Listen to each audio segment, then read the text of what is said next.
Ooh, it's a portal day. Um, I don't know if you all heard any of that just now. I just saw the live button go on, but I we are broadcasting live in New Orleans on 105.3 FM and the United Public Radio Network, as well as our various Facebook, YouTube pages.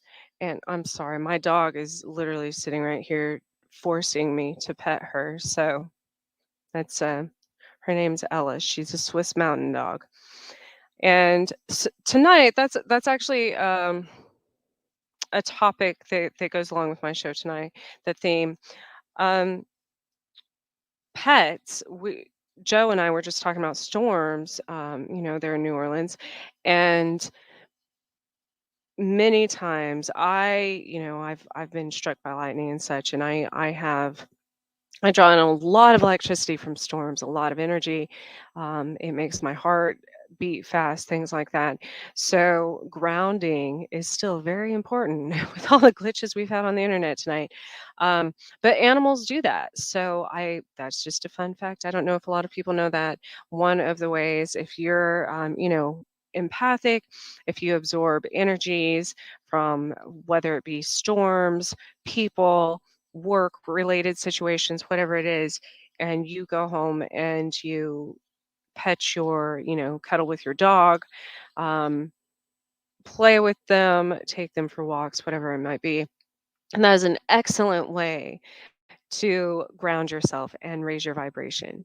Um, my animals, as most of you know, I like most animals better than most people for that matter. Not anyone in general. I just love the energy that animals give off, and we definitely don't deserve them. I know. Well, speak of the devil. I think that was a sign right there. I don't even know what that was. Hold on. So sorry. Here's my dog here.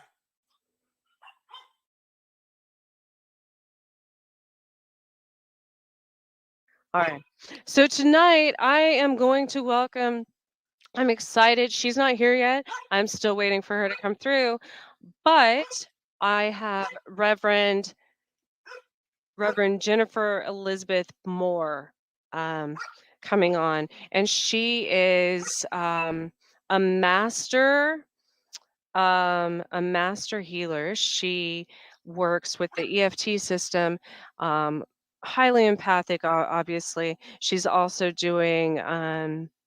She collaborated with the Modern Medicine Lady for the empathic women's system, and she has a lot. I started receiving um, her emails, her newsletters, and she has videos that she sends, and she is so much good information. I was in this place of not knowing how to protect myself as an empath, how to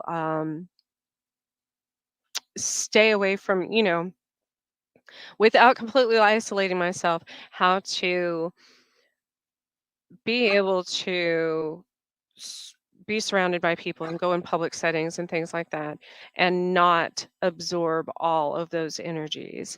And it has been such a struggle for me living in a city because of course there's cars and accidents and road rage and all of the toxic um energy from the skyscrapers and the um gosh, here we have trains and we have buses and everything else that puts off that energy, the river.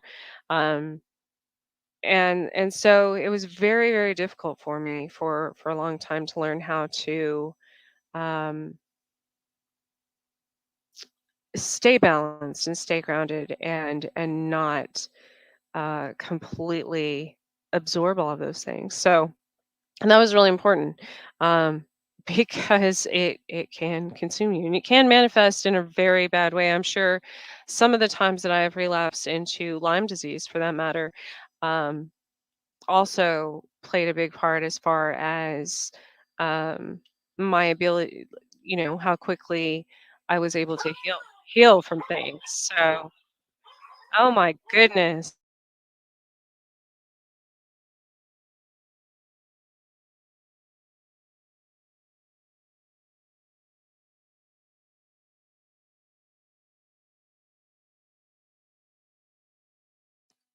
Oh, I am so sorry.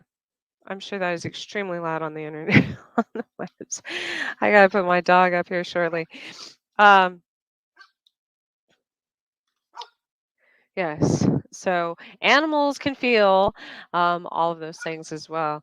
And I don't. She doesn't even usually bark, so it's funny that this happened. But okay, are you done, Ella? Do you want to be on camera too? All right. All right. I think she's calming down. Well, I'm gonna try to email my guest one more time. I know I had her.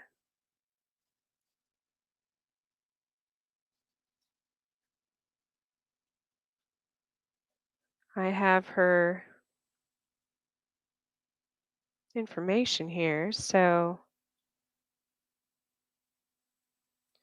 um, it's just a weird. So I guess I should go into why the 22nd is such an odd day for all of these things to happen. First of all, so many things in my own life have happened on the 22nd of any month. And that's because if you go into numerology, there's master numbers. So you have all of the numbers that can't be broken down. Your 11, 22, and 33 are all master numbers.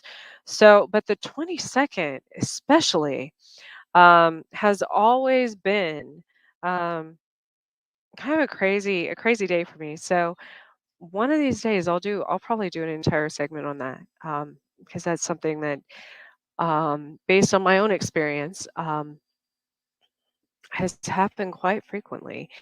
And especially when you get into um, mediumship and the paranormal and even portals and things like that. So Jennifer is here now. I see where she has logged on. So I will welcome her. I am so pleased to have her here. Reverend Jennifer Elizabeth Moore. Let me add her to there you go. Can you hear me? I can totally hear you. Can you hear me? Yes, I can. Yay! Oh, the glitches of the system, I tell you. Oh my goodness. And we're not even in a Mercury retrograde.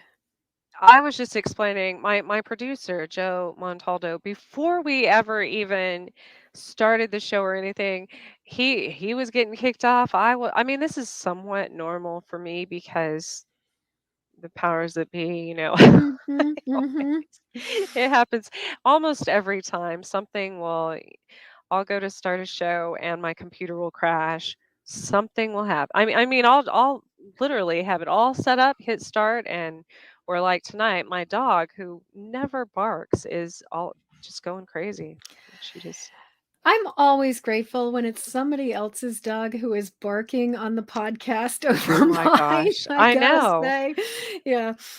As you're talking about this, you make me think about the fact that, as magical, sort of sensitive, paranormal people, electronic devices and watches and other kinds of Uh, stuff work weird. Like, I could not wear a yes. watch for the longest Mm-mm. time because, or I still don't wear a watch. I carry a phone as my time device because Yeah. within 2 days or 3 days of having any kind of watch, basically it would start losing time because like my energy system would cause it to go wonky. So, I'm the same way, and you know what? Now I've almost come if if I've been having a bad day or I'm in traffic and something it has to be a pretty powerful it has to be a lot of emotional energy coming from me for this to happen. But I bought for the first time a newer vehicle with all the electronic stuff, which it's not an electric vehicle, but it does have, a lot of electric components. yeah. And I noticed when I first got it, I was much less balanced than I am nowadays. But Mhm. I mean, things like my check engine light would come on randomly, my everything, and I would take it to the shop, and it would be the next day or whatever because they can't get to it right away. So it had sat for a little while, and they'd say, "Well, we can't find anything wrong with it." And I'm like, I get so frustrated, and there goes another glitch. Yeah. Yeah. but uh, but yeah, even and I've talked about this before. I used to trip breakers in my house if I got upset when I was little, like light bulbs, low light bulbs. Probably I was extremely mad one time and a transformer blew outside my house. So whether I directly had to do with that or not, I do have I've been struck by lightning, electrocuted, all of those things too. So Mm. Mm. I just conduct it. It's Yeah, yeah. Well, and you remind me of something I heard a really long time ago about the idea of poltergeists and how frequently, a preteen or an adolescent is in the house, and yes. how our energy can really set stuff off. And I've definitely had a number of conversations with people about um, periods in their life where the house has felt particularly haunted. And Mhm. while it's not certainly is not always that you've got a kid with a lot of intense energy, it seems to be a very common thing when suddenly you've got a kid, especially if a kid is going through a lot of difficult stuff, and that they just seem to have that intense ability to emote. And it follows that with those of us who are highly sensitive, empathic, psychic, intuitive people, that not only do we have really extreme emotional energy, but we also have some pretty extreme psychic energy as well. Yes. Yeah. And so I have 3 redheads, myself and my 2 kids, all under one roof, and we there are times there, and I didn't even realize I wasn't consciously doing this, over the last few years now that they're getting older and teenager, where we would all be at a different place around like full moons and stuff because obviously there's a lot more energy, and it wasn't even on purpose, but I mean it's probably for the best because who knows, we couldn't all be in the same place during those days, but my daughter might go stay with my parents and then my son's with my sister or something, so That while sounds I was working with smart. something. That But sounds but like smart. I said, I wasn't even doing it. I mean, in hindsight, I probably was, my Yeah. higher conscious, but um, yeah, it worked out because we didn't destroy the house or, each other in the process. So Mhm. Mhm. Well, and redheads are really, I mean, they don't call them redheaded stepchilds for nothing. right. Redheads, I for many years I actually worked as a tattooer and did it as a healing art, like for 20 years of my earlier career. And one of the things that was kind of known in the industry was that redheads tended to, their skin was wonderful to work on, but they tended to be more sensitive. They had a lower pain threshold than ordinary people. And they also were, more likely to bleed a little bit more. But I've definitely, and I've seen this, like redheads tend to be more sensitive than a lot of other people are. Also, it really doesn't make any sense. We don't have the same reaction to things like anesthesia or at Mhm. dentists. My kids were just at the dentist. I was telling their dentist this last week because from my like I was traumatized at doctors and dentists when I was younger because of things exactly like this, where it's due to like the The M1 MTHFR gene something. mutation. Yes. Yes. Um, the we don't have the same we our bodies metabolize any type of painkiller or anesthesia much faster than a normal person. So even though we don't tolerate pain as well, we also don't anesthesia doesn't work, or Novocaine, Right. or Right. lidocaine, or any of those things. Um, and it took, I mean, I had my wisdom teeth taken out, and I remember kicking literally, because they only gave me one shot in each gum, and they had to cut them out. And so the dentist started when I could still feel it. And I literally kicked him in the shin from my Mm. chair, just as Mhm. not on, I mean, not intentionally. It was a reaction. Um, and he couldn't believe, he's like, there's no way she can feel this. And I absolutely, it was so, and, and I've even flatlined during surgeries because I had an adverse reaction to Mhm. anesthesia. Mhm. Mhm. Mhm. Like, I I think was they should teach people these They things. should teach people these things, and yet, I mean, all of us who are sort of the outliers with the strange gene mutations and who are the highly sensitive empathic people, the doctors, like, I don't know, I have a motto that I've been living by for a number of years, which is don't judge your empathic rainbow by colorblind standards. And Mhm. it's like we live in a culture where the quote neurotypical unquote define the define the baseline and define the bound of like what is, and yet it's sort of like we're basing our experience and reality on a spectrum that is extremely limited. And Yes. there are those of us, and I actually believe like we are, it's funny that this is the podcast is the missing piece, because I think in some ways we are the missing pieces. We are the sensates. We are the new mutants. We are the next level of evolution where we are more sensitive, where we are picking up the stuff that's going on in the world around us. And yet you've got these muggles who just are like, really? She's reacting, or she just processed all that anesthesia. What just happened? And Yeah. I mean, I grew up with people in my family. My mother is somebody who, if you gave her a quarter of the amount of medication that an ordinary person would take, she would have a really strong reaction to it. And it's Mhm. something where you have, and I think that this is something that goes into when you're an empath, when you're a sensitive person, how incredibly important it is to acknowledge and validate our own truth when we live in a world that is constantly telling us that we are overreacting, that we're taking it too personally, that this could not possibly be happening to us. And yet it's like, no, this is really Yes. happening to me. That was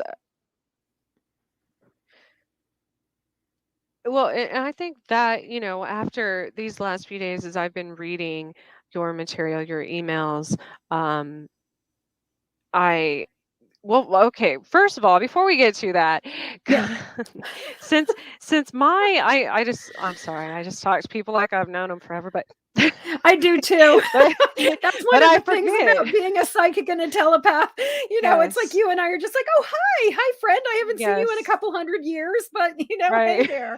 Yeah.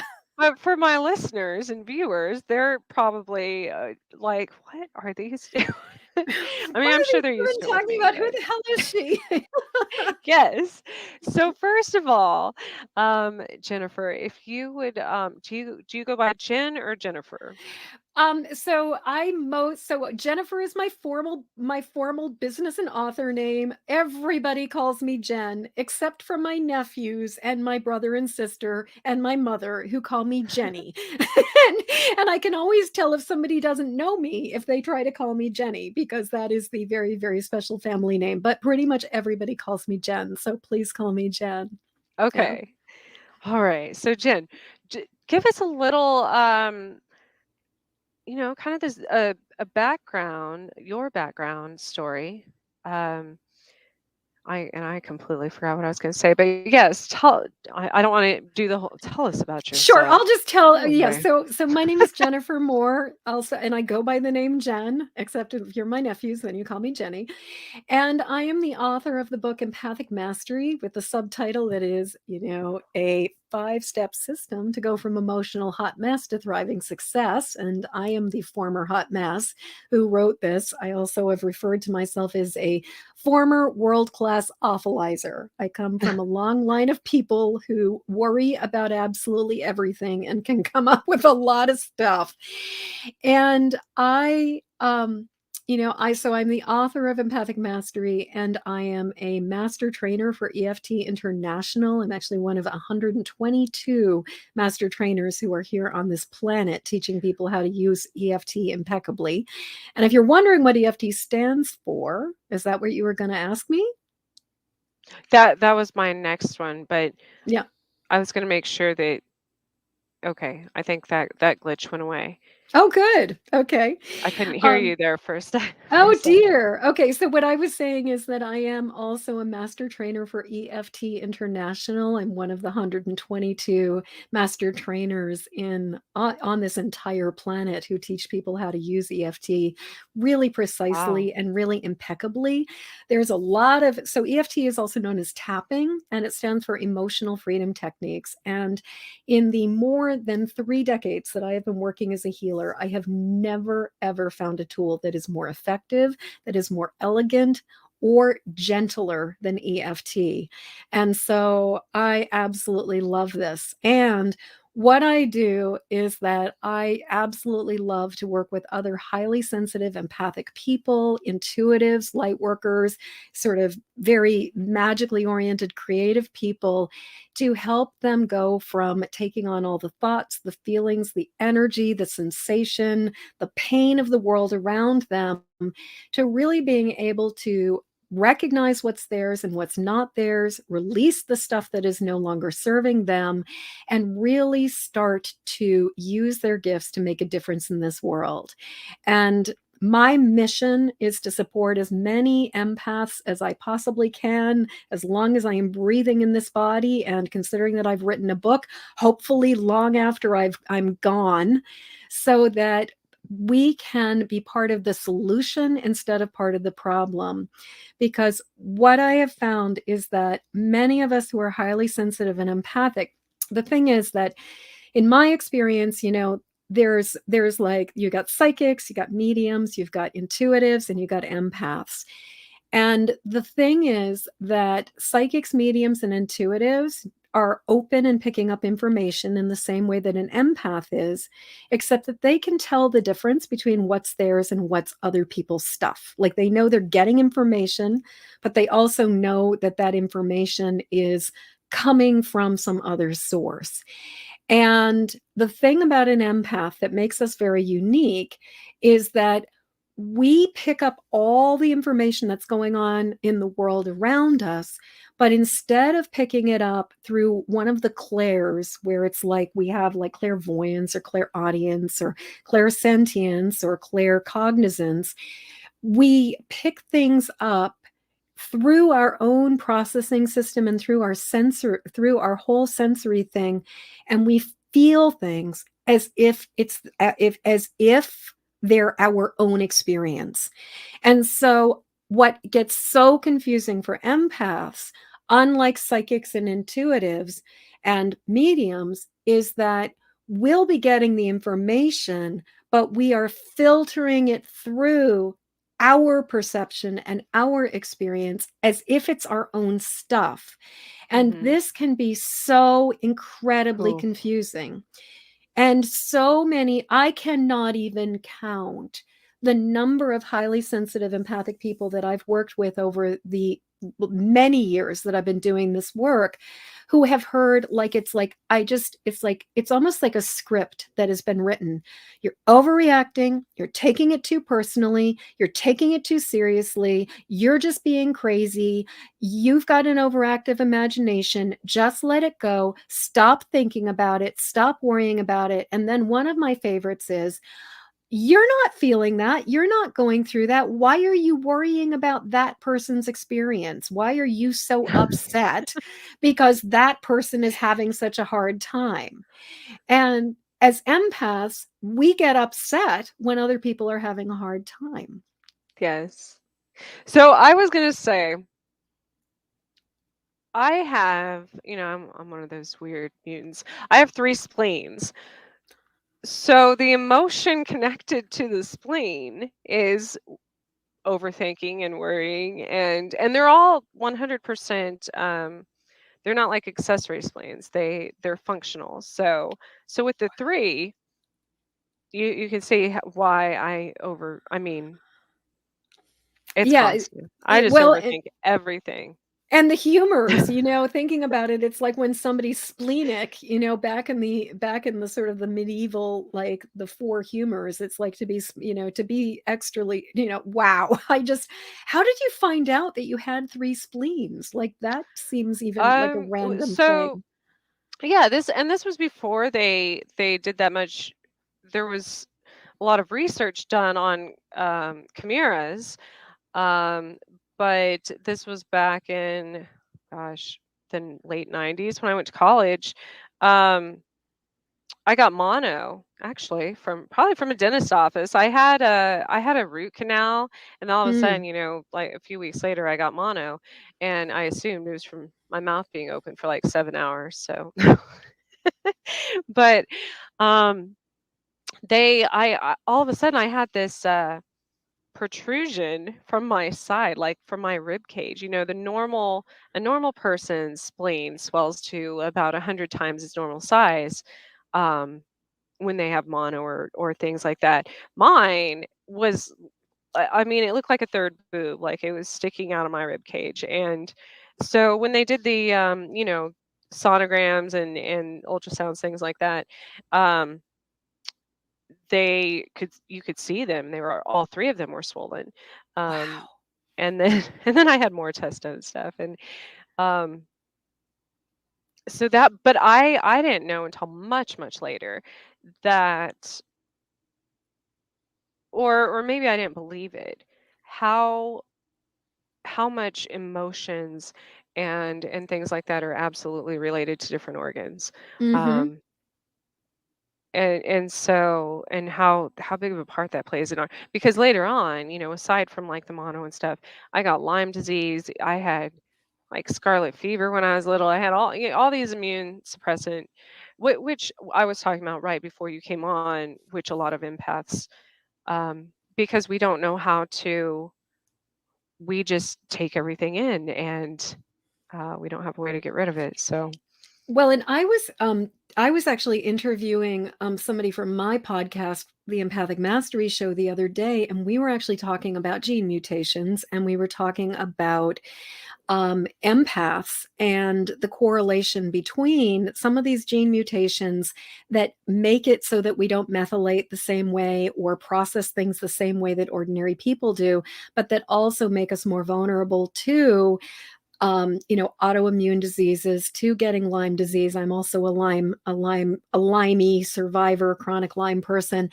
And I come from, in my family, um, I would say I am probably the most overt empath in my entire family. But in my family, there's this gene mutation called the MTHFR gene mutation, which is all about our body's ability to process. Especially to methylate things through our liver and to process toxins.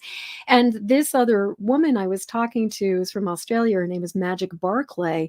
And Magic was talking about, basically, she confirmed what I had been suspecting because she's done a lot of work with people around this. And she's like, oh, yeah, there is a direct connection between these gene mutations and empaths, like that many of us who are sort of special also have all of these gene mutations. And my husband is a very dear, very special, very magical person, but he's definitely not the same.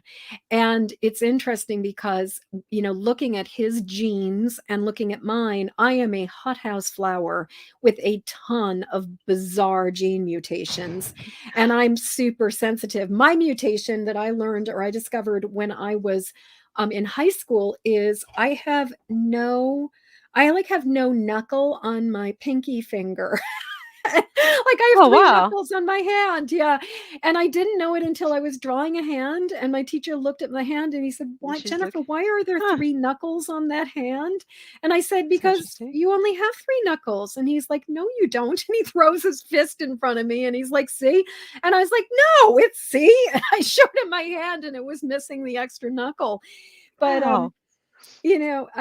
I really, it's just so fascinating how much there's that direct connection between, our physiology and our experience and our feelings about the world.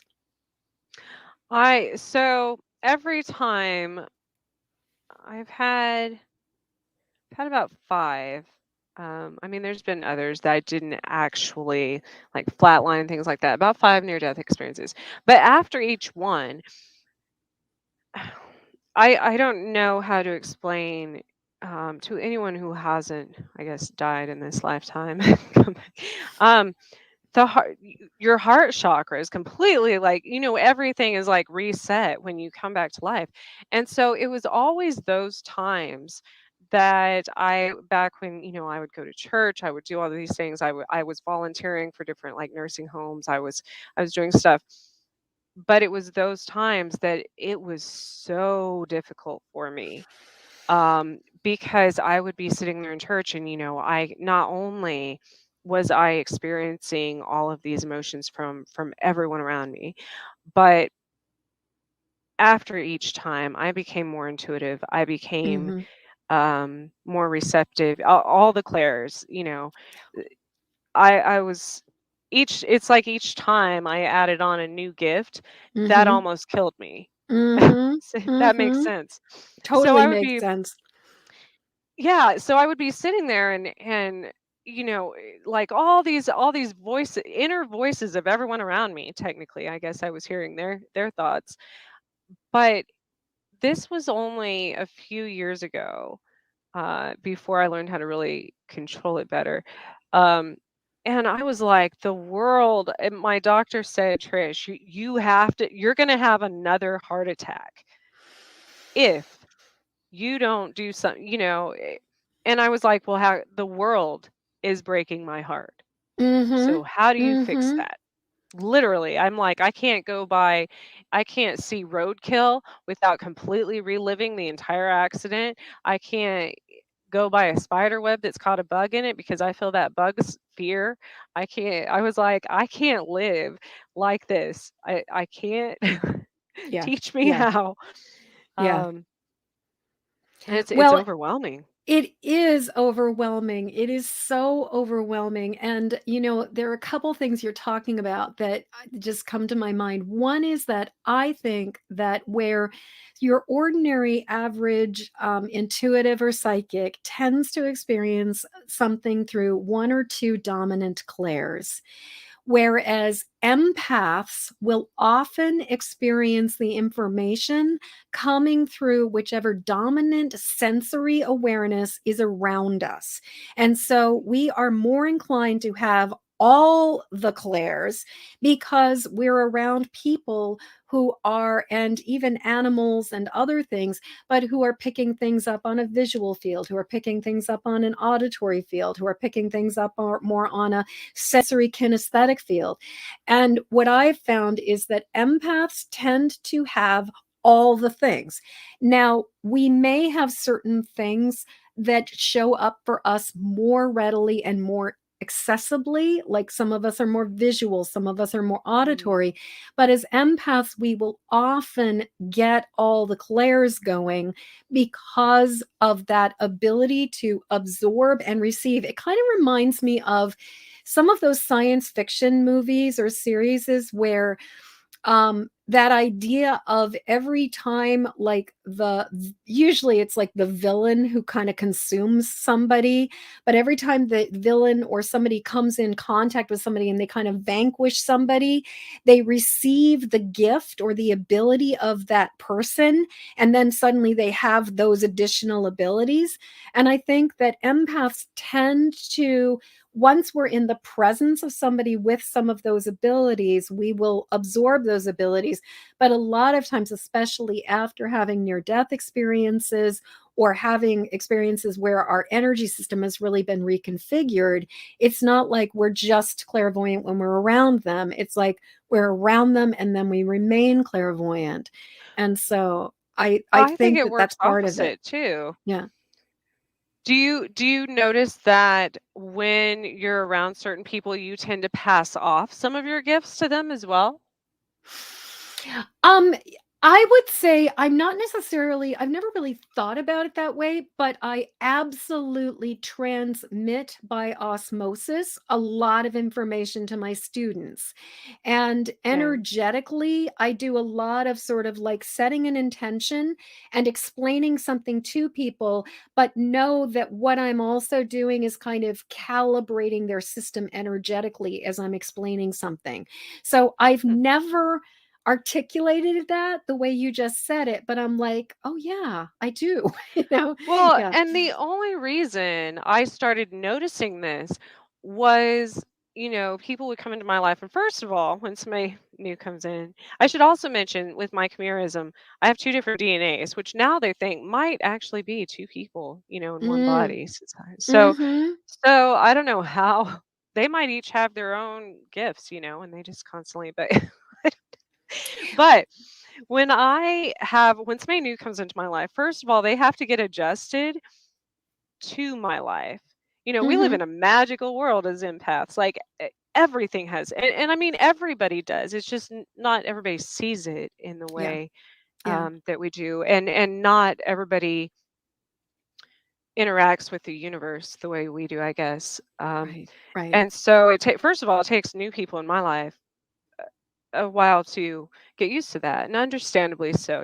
The human mind is fragile, and so we've been so programmed that um it it's profound, and it's something y- I would have said the same thing, 10, 15. Well, no, I've always seen the unseen and stuff, but I mean, I can see the perspective.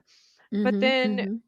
once those people were no longer in my life, say not friends necessarily, but like relationships, boyfriends, things like that, later on, they would say, it's weird. Like, I can't do that anymore. I can't, um, communicate with spirits anymore. Or I can't, which I'm sure they could.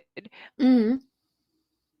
But I haven't decided if it's kind of like the mind over matter thing became codependent on thinking that I was the one causing that gift because it happened when they were in my energy, or because technically anybody can do any of those things. It just comes easier to Mhm. empaths, I guess, and I mean, in my opinion. So, or do you think that it is an actual transference of our gifts? As you said, in the opposite way. I know when I touch people, when I shake someone's hand, I often see things that eh, you know, and not even on purpose. But if Mhm. there's an Mhm. extreme feeling of shame or anger or pain or anything, I'll see that automatically. I've actually, it's funny, I've been watching this really, really stupid series on Hulu called, I think it's just called, it's maybe it's called Maggie or Maggie the Psychic, but it's about this girl who's got psychic abilities, and every time she touches somebody, she gets these visions, but usually it's in relation to her own relationship with them and everything. And as you Oh, were that's talking about that, I interesting. was like, oh yeah, it's like you touch this person and you see things, and sometimes you Mhm. actually see your thing. I my thought is that, those of us who are more awake, for lack of a better term, or more sensory aware, tend to awaken that or activate that within other people. And so I think we do that. I also think that with some of these people where they're like, no, I don't have that ability, I would imagine that it's more about, it's kind of almost like like, I'm sort of imagining it's not that they don't have the ability, but that it's not as much of a priority anymore now that you're not reminding them of it. And so it's kind of like you were the person who always bought the quinoa, and now that they're doing their own grocery shopping, they don't think to buy the quinoa. Like Oh, it's that's that, true. and so I think because it does involve a certain amount of care and feeding to maintain a good, clean channel. And when information, some of us cannot help information coming through, but there are a lot of people who are better at compartmentalizing or pushing it down, where they can kind of go back to turning the volume down and not really paying attention if there isn't somebody around where it's like the volume has been turned up and they are noticing it. Hmm, that makes sense. Yeah, especially I'm also, I became a personal after Lyme disease, I became a personal trainer and things like that. So yes, I'm the one that's like, because I have to be, otherwise I'll go back into remission of that, Mhm, the healthy mhm. eating and the plus I 100% back then I didn't know that. I just thought I became a trainer, mostly by default to heal myself. But I didn't realize back then how much energy, um, negative and positive, and I've talked about this on my show before too. Objects carry, uh, Mhm, wood, mhm, um, food, mhm. basically your clothes. That's what I was saying. If you're wearing something, even unintentionally, that was created by a child in a sweatshop in another country, then that's going to have negative energy, or Absolutely. and so that's when I was talking about like grandma's cookies, everybody you can give that recipe out to whoever you want, and they will never be the same because her energy and love was like no one else, and so I think I mean it took me a long time to understand that. Was it the same with you, when people meet you and say, wow, I wish I had that ability. I wish I could do. I don't think it's kind of like the internet, people don't see what goes into all of this beforehand. Well, and I think that so much of it is, there's the natural innate ability. Like, one thing I do believe is that in the same way that I am not made to be an NBA player, and I will absolutely never in this lifetime be skilled as a basketball player.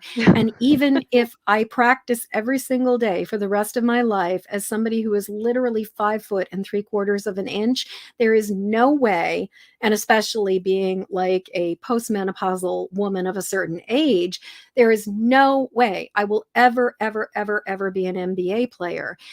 I do believe that there are those of us who are more predisposed towards the sensitivity and toward these abilities than other people are.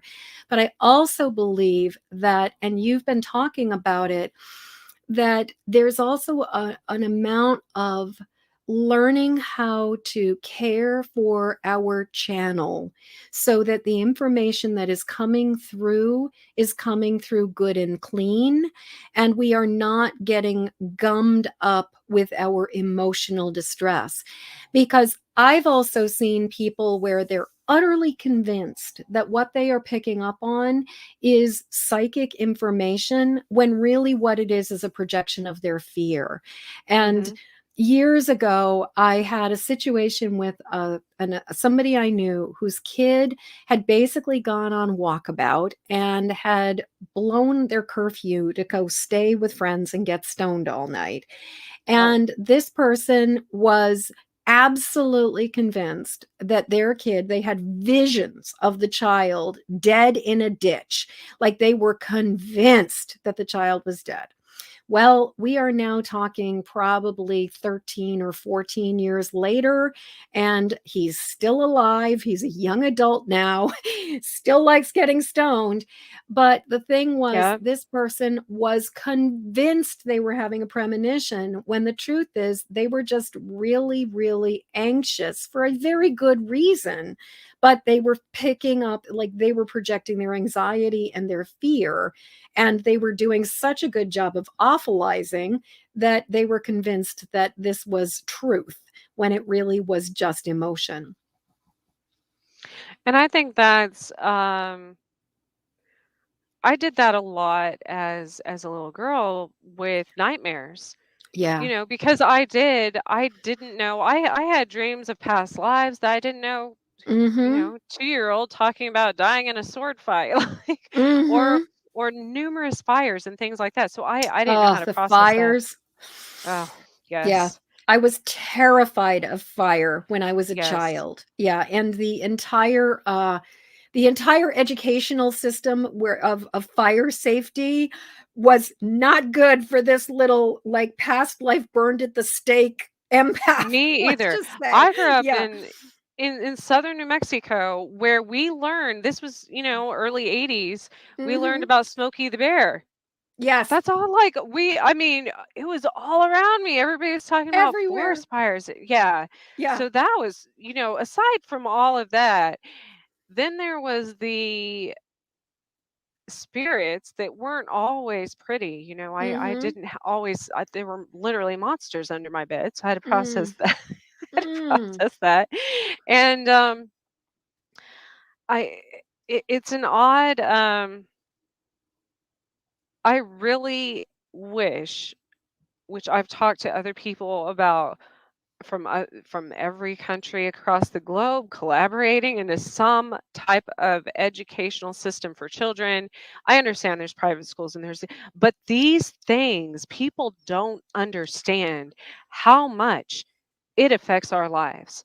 Yeah. How much it can drive somebody to do something that is not an emotion of their own to Mhm. harm another individual. It Mhm. can drive people to harming animals, to causing car accidents, to doing all of the and Mhm.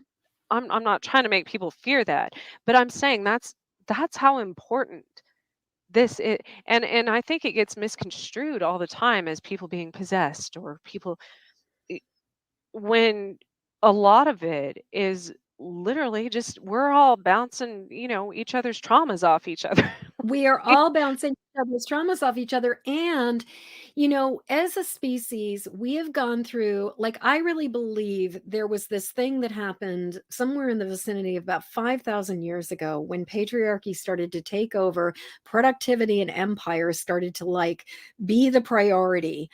And one of the things that happened was we went from experiencing ourselves as interconnected cells in the body of this planet, knowing that we were of this earth, that we were born of the earth, we would die of the earth in the same way that a cell in our body is born, comes up and die and goes Mhm. back down and dies, that we knew we were part of something greater. We did not experience ourselves as individuals. And then Right. the great lie happened, the great separation happened, and we started to experience ourselves as other than and separate.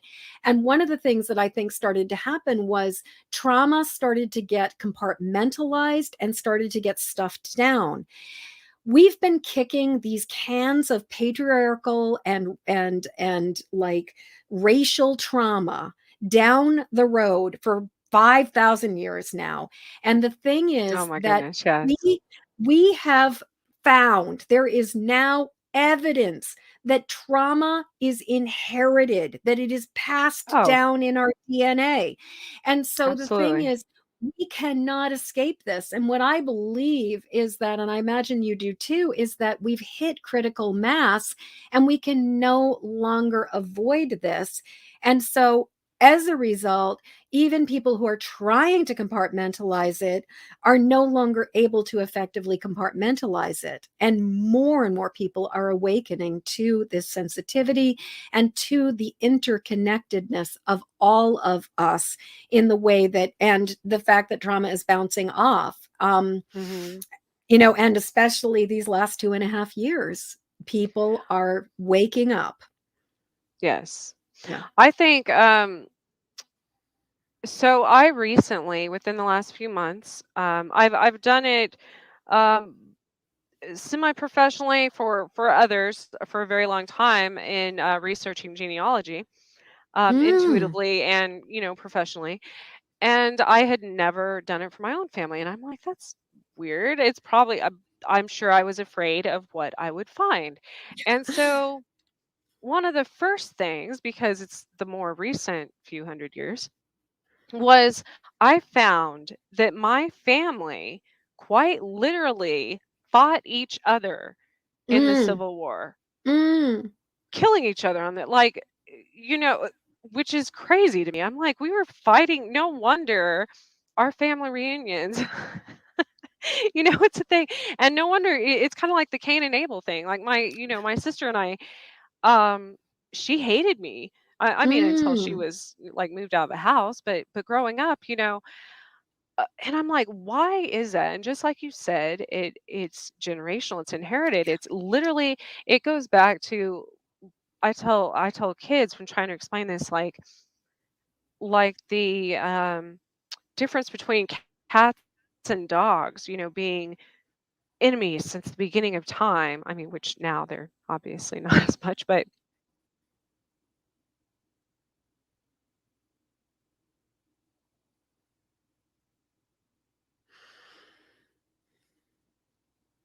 I lost you there for can you I hear know, we me? glitched. Now I can hear you again. Yeah. You were um saying cats and dogs since the beginning of time. Yes, they were always enemies or Yeah. perceived as enemies. And so I'm part native. Obviously, I have the Celtic, Mhm. Irish, and Scottish background as well. A lot of our bloodlines go back to Egypt, obviously.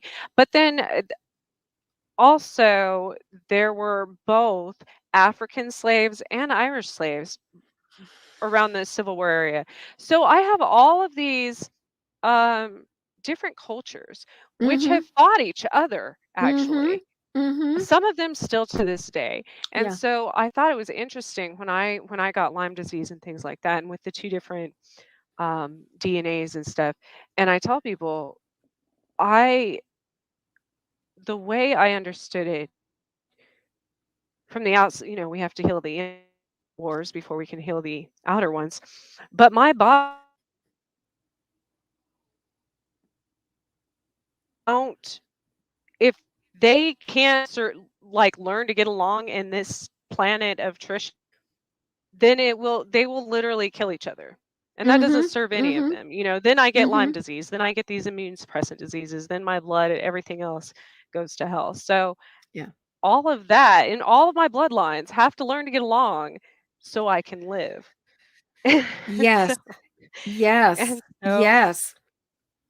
Well, and I love how you're talking about just the awareness of like how when we start merging or thinking about our bloodlines, it's like I know I'm like 80, I'm something ridiculous. Like I call myself Whitey McWhiterson because I am like 81% Celt. Like I have, and then the rest of like I've got a lot of Northern European ancestry. I do have a mhm, tiny bit of Native American ancestry, but most of me is just like European. But within that, I mean, I have a lot of Irish ancestry, I have a lot of Scottish ancestry, I have a lot of English ancestry, and it doesn't take all you have to do is like watch the movie Belfast to see that even in 19 like for the 20 years ago the Brits and yep. the Irish were fighting with each other like and you're right. There's like these conflicts within our DNA that are impacting us that we are trying to come to terms with, that we're trying to reconcile. And I think your point of how this impacts our health is just so oh God, that's just exquisite. And like I think you're just so onto something there. Well, and that's, I started thinking about it since I absorbed my twin, literally. And as I said, there's been stories of this since the beginning of time, from the Bible, from so many different fairy tales, myths, legends, the Greek and the Greek gods and goddesses, Egyptian times where two siblings tried to kill each other. And Mhm. so that was interesting to me. I'm like, well, okay, so first of all, I've never quite figured out, does the one that the stronger embryo overpowered, I'm sure that was traumatic, at birth. Like Yeah. however that developed, I'm sure there's some sort of maybe anger or resentment there. Um, but it's kind of like it reminds me, and I had this epiphany one time, just recently in the last few months actually. It reminds Uh-oh. Oh, Yeah, wait. Oh, okay, maybe. we're back. Yeah. The fish that they have that parasite thing, fish maybe. It's a smaller thing, but it's a parasite living on their tongue. It literally becomes their tongue for Mm. the bigger fish. Mhm. Now, if that smaller fish overeats or doesn't eat or whatever, it will kill the bigger fish. But at the same time, if the bigger fish, it's now a part of that bigger one. So if the bigger fish tries to get rid of the parasite, both of them will also die. Right. Right. So that's, when we go back to our ancestors talking about everything being one and this earth and how it, because that's how it works. How long are we going to continue fighting not only ourselves, but each other until we realize that it all affects us? It all affects us. Yeah, I mean, the absurdity, and so I want the absurdity of the idea that I can cause harm to another human being and that somehow I'm not going to, like, that the front and the back are not connected. I've Right. never understood the ability to compartmentalize, and I actually think some of it is like people who truly believe that, like, this realm of earth is a dress rehearsal for the heavenly kingdom and they're completely separate. And I'm like, all you have to do is really listen to the words on earth as it is in heaven to understand that there is a direct link between heaven and earth. But somehow some people did not get the memo, and I think are just thinking that it's all that there, we aren't interconnected, and that if I do something lousy to somebody else, it's not going to come back to bite me in the butt. Right. I want to say it's so fascinating, the conversation we're having. So I was born with two placentas. My mother Wow. gave my mother gave birth to me, and my umbilical cord, basically, I had two placentas and essentially an umbilical cord that kind of wrapped around like a double umbilical cord that became one. And I was born with two placentas. As a result, my mother nearly bled out giving birth to me. And so she nearly died giving birth to me. So I basically was born, I believe, sort of, I came in through the outdoor. And so even though I have personally not had a like a textbook near death experience, I was born in the midst of a near death experience. But I don't have the necessarily, we never did a DNA to confirm this, but my sense has always been, once I understood I was born with two placentas, then I'm also an assimilated twin. So I find it so Yeah. interesting that you and I are having this conversation. I was like, well, hello, you know, and what I got was that I was Um, born 3 weeks early. Yep. Can you hear me? 3 weeks early. Um, and so did that change your zodiac sign? Yes. I was well, I was actually, so no, I would have probably still have been a Capricorn. I was born right on the cusp of Aquarius and Capricorn, so I was a Capricorn.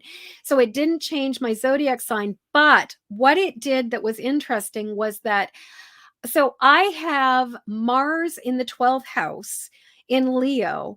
And what an astrologer at one point looked at was that apparently, looking at what was going to be happening at the ephemeris, had I been born a few days later, Mars would have gone retrograde.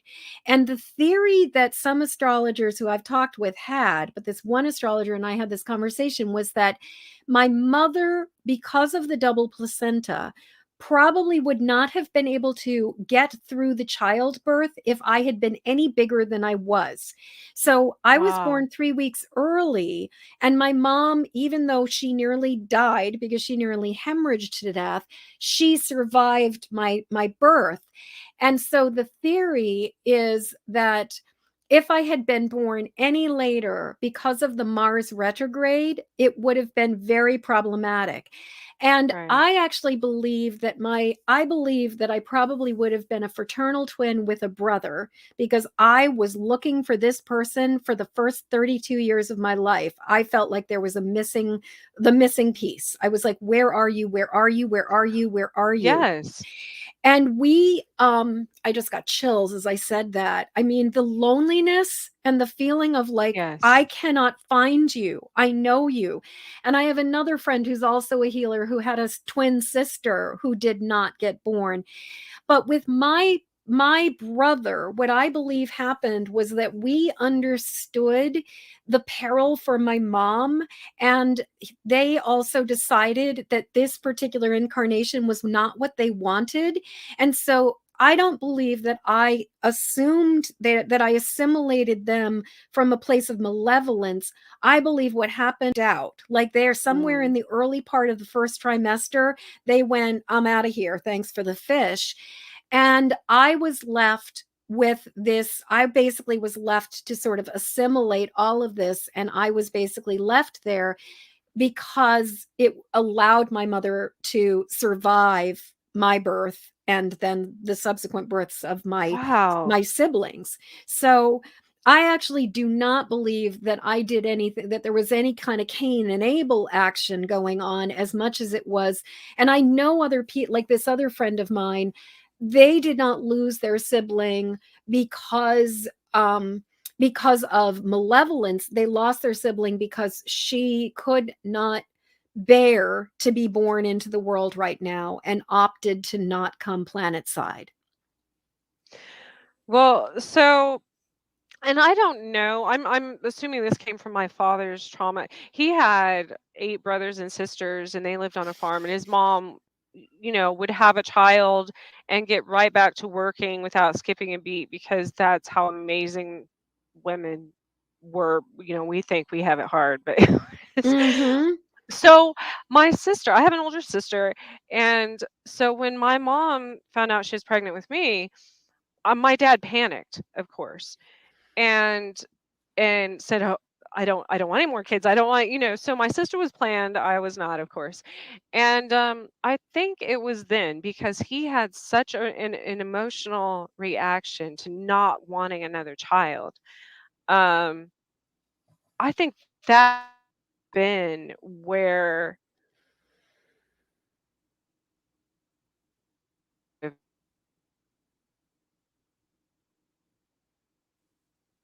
I'm back. Oh, good. I'm glad you're back. I heard you say that Ben, or that would have been. Oh, I think that would have caused, uh, I don't know, had my other half, or maybe it would have caused my mom health problems. I'm not sure. Mm-hmm. But what Mm-hmm. happened? It's interesting you say that your twin checked out because I did the same thing up until 4 years ago. So I was 30, what, 7, I guess, 4 years ago. I was 37 years old, searched all my life, thought I had a part of myself missing, quite literally. Yep. And after that last, well, not the last one, but that heart attack that year I had. After that heart attack, it's like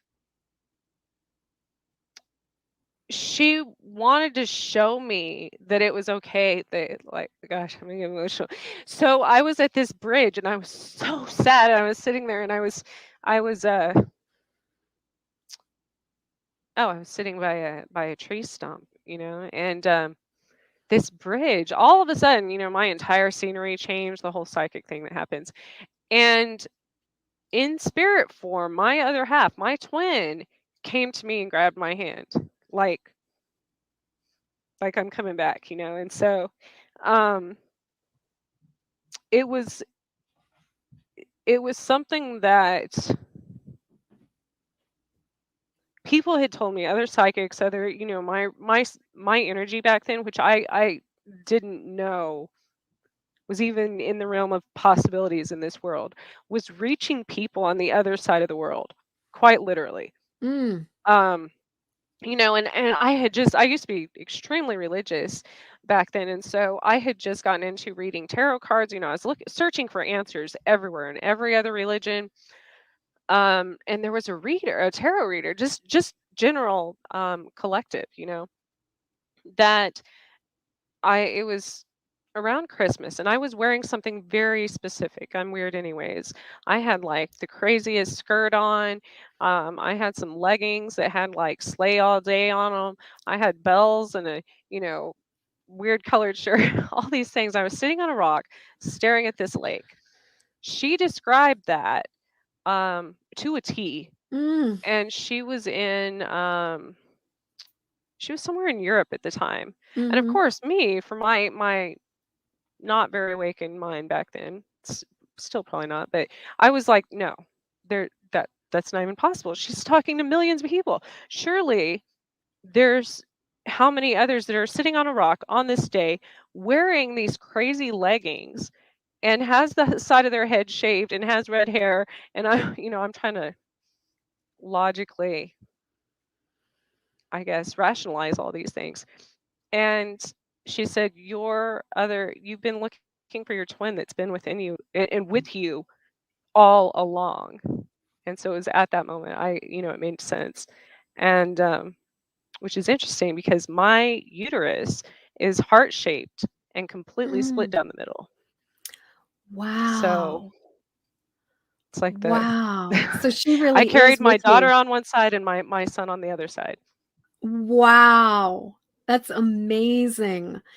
Yeah, in my case, I believe that my twin incarnated a couple years later, and I believe that I actually found him in this lifetime when I Wow. was in my 30s. And it was like I set eyes on him, and because this twin was also somebody that wasn't just a sibling, they had been a beloved, they had been, and we had a multiple life history of like being ripped away from each other. Mhm. And so I took one look at this man, I set eyes on him with his baby in his arm, and it was truly love at first sight. It was just spectacular, and it was incredibly complicated, because they were married, had a toddler, had it was just a situation. And we eventually, they were hippy dippy open relationship pagan, and so eventually we ended up connecting, and I was able to work through the connection and meet that person, and eventually, like, I got to the place where like things sort of just, it was not going to work out in this lifetime. There were just too many complicated factors, but I was able to release the karmic bond, and I was able to be like, I no longer need to search for you. I no longer need Mhm. to look for you. I have found you. I no longer know your name. I no longer know your smell. I no longer know you. Go with God, do your thing. I love you. I forgive you. I release you, but let's just stop looking for each other, because we've never been able to stay together. It has always gone horribly awry. Let's just call it a game. Like, let's cash in our chips now and go home. And it was after that experience that I actually was able to find the man that I've been married to. We'll be celebrating our 21st wedding anniversary in September, because I Wow. was no longer looking for that karmic connection anymore. And I didn't have that feeling of desperation. So, so that, because I do not like, it was not like their soul was part of me. They really were gone.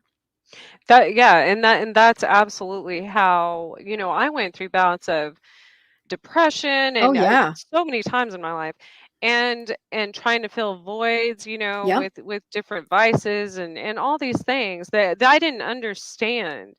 Um, a lot of those times, repeating the same cycles over and over and over and over and over, as I had realized and recognized I had been doing for God knows centuries. Mhm. And so I'm like, "No, just this, if this is my last chance on this planet, on this earth, in a shell of a human being, it's not going to end that way this time." You know, you have to. I think we come to, finally, after how many centuries, or however long, we get to a point where we're tired, and you you just, and it's not, when people say, I think I read that, well, and you mentioned it earlier, when people say let it go, or you let things, it's not that we let it go, it's an acceptance. Mhm. Mhm. It's I, I tell people all this all the time, because I used to box and be in roller derby and stuff. And I was explaining to my son, like when he was in football, the same type of, I said, it's about that push and pull in life, and with anything you're searching for, with anything you're trying to heal, it's not about, people say let yourself fall and learn how to get up and all the, no, we learn how to we learn how to take a hit. We learn how to respond to that. I know that now I bounce back much easier from things than I would have probably a few lifetimes ago. Obviously. Mhm. Some of Mhm. those things would have killed me as a Yep. child, for that matter. Absolutely. Um, Absolutely. Yeah. Yeah. I'm curious, what was your roller derby name? oh, Lost Cause, because I'm from, the Wizard of Oz here in Kansas. So it was like K-OZ, play on words, Oh, that's awesome. Oz, I because was I lived in New York at the time. Oh, cool. Yeah, I was never a roller girl, but I know a lot of people in roller, and I always had my fantasy roller derby name. I would have been Jen Oside, except that I would have been like, instead of or CIDE, I would have been like SIDDH, like as in the she, as in which is the one of the that may be a bastardization of the spelling, but basically it's like one of the Celtic names for the Fae, we folk. But also would have been, I just thought that would have been a really fun roller girl name to be Genocide. But anyway, I it's always roller derby is just such a fascinating adventure in life. Oh It's so man, neat I that you were doing mean, that. absolutely loved it. I'm Yeah. considering, at 41 years old now, going out again. Here in like a month or two, maybe. I got injured. I got Oh yeah. injured. Oh yeah. I have seen some of the bruises. Yeah, I've definitely seen some of the bruises, and it is impressive what you can do to Because those are yourself. speed skates. Yeah. So, I mean, even if you don't have any contact with anyone, you could still hurt yourself really Yeah. bad, Yeah. really badly. Um, but I think that's life. Yeah. We don't have to have other people to blame all of our, all everything we do to ourselves. It's like Right. witches getting a bad rap. Half the time we curse ourselves. We're not out there Absolutely. cursing anybody else. We Mm-mm. curse ourselves by the way we talk to ourselves, by the way we treat ourselves. Oh, You and as know. women, especially, I mean, the Oh. amount of self-negation and the amount of negativity and Mhm. all of the ways that we are. And, yesterday I taught a level 1 EFT training all this weekend. And I had a bunch of different, as I was working with my students, one of the things I was just so struck by is how, especially when our body is going through a challenge and going through illness or sickness or disease, how much we hate on ourselves, like how Mhm. little mercy we have for ourselves, how much we tell our bodies that they're being wrong, how often we tell ourselves that, like that we're broken. Mhm. And I believe that our bodies are always, always, always trying to look out for us, that our bodies are always trying to keep us safe. I personally, for me, Lyme disease was absolutely a great awakener and was absolutely a boundary setter for me. And what I have found is that, like, it never failed that if I started to vacillate on my purpose and especially on my boundaries and my limitations and like the I'm not going there, never failed. I would find it, I'd like a tick would be embedded on me again. And I mean, Oh, I can't yeah. even count the number of times that I've been on Doxy because I mean, I live in Maine. We are one of the epicenters for Lyme disease. Yes. I was actually going to say earlier, and then we talked about something else, but in my family, nuclear family of 9, 7 of us have had either chronic or acute Lyme disease. And my thing is, I just imagine probably the other 2 just never got diagnosed with it. But we also have gene mutations that make us substantially more susceptible to Lyme disease. Well, yes. And I didn't as humans, we have the capability to heal ourselves from anything. 100% from anything there is. We were born with that. It is within us. We just don't have that faith. So, I guess when, as a single mom, when I had Lyme disease, I still worked full time.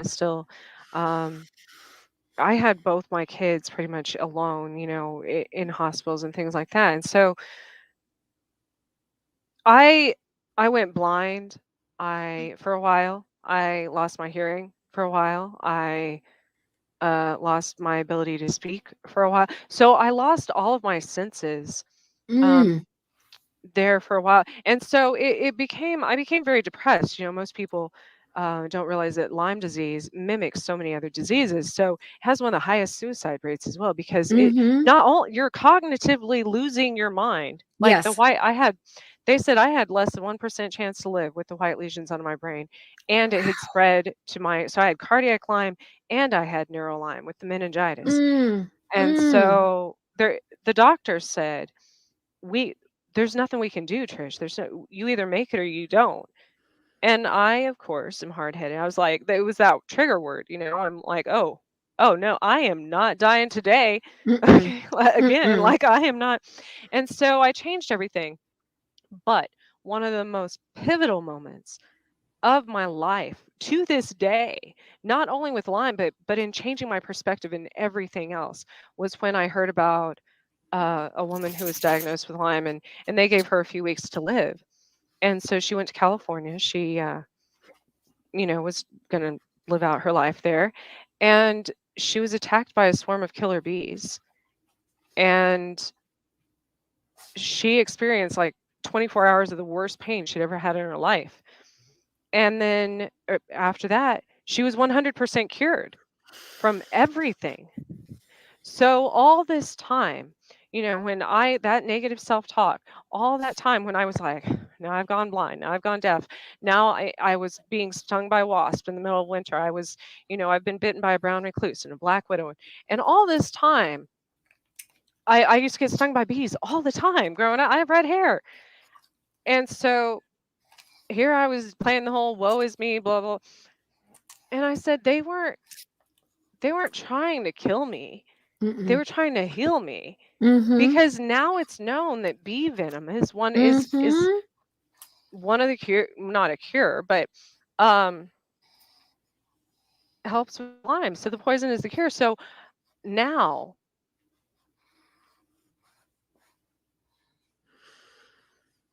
can you speaking of hearing and the then the audio goes out.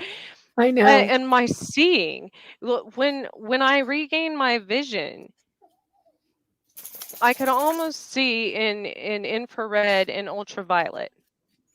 And Wow. they say when you lose things, like even when you have near death experience, you start using other parts of your brain, Mhm. so I think those senses were heightened because Mhm. I lost them. Mhm.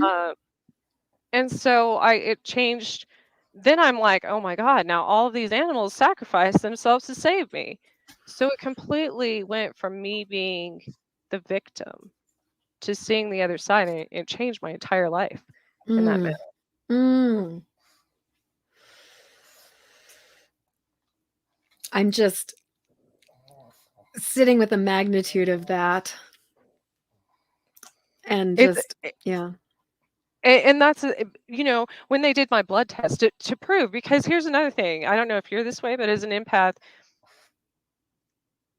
I still I'm working on it, trusting my intuition, trusting my everything, but I'm still one of those have to see it to believe it type people. Mhm. Mhm. Mhm.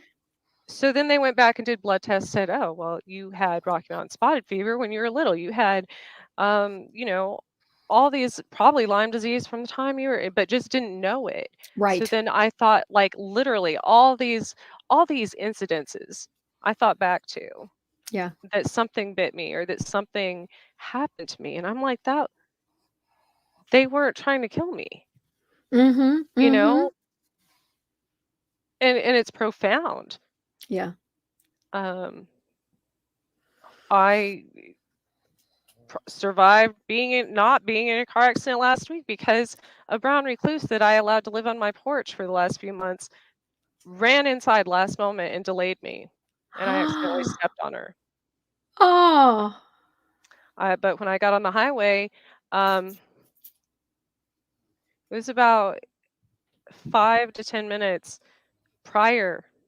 There was a horrible car accident, and so I was telling I was telling my listeners. I said everything happens for a reason. And so Mhm. I no longer get mad at spilled milk over spilled milk. Right. Right. I'm not Right. getting mad when a spider's in my house because she it, she wasn't trying to kill me. Mm-mm. She was stalking, and so nothing nothing we're always in the exactly the right place at exactly the right time. Yes.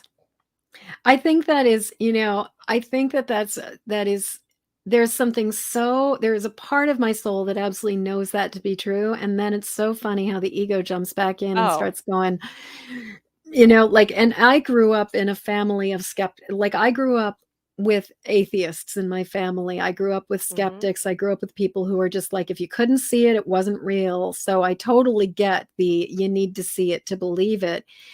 And I love how you're talking about, like, these little things where if you just look at it, it's like just these little events that just protect us and keep us exactly where we need to be, and really are designed, like, I know for me, even I have no idea when I first got Lyme disease. Like, I have no idea. As I look back, there's strong indications that I probably had it for a much longer time than I knew. Um, but I look at when it became a really acute problem for me, and I see what an agent of change it was, how profoundly it transformed my life. I Mhm. would not be having this conversation with you right now. I would not be on this podcast if No. it were not for the fact that the Lyme disease basically caused me to pivot my entire life and move away from and all the things that were in even remotely misaligned.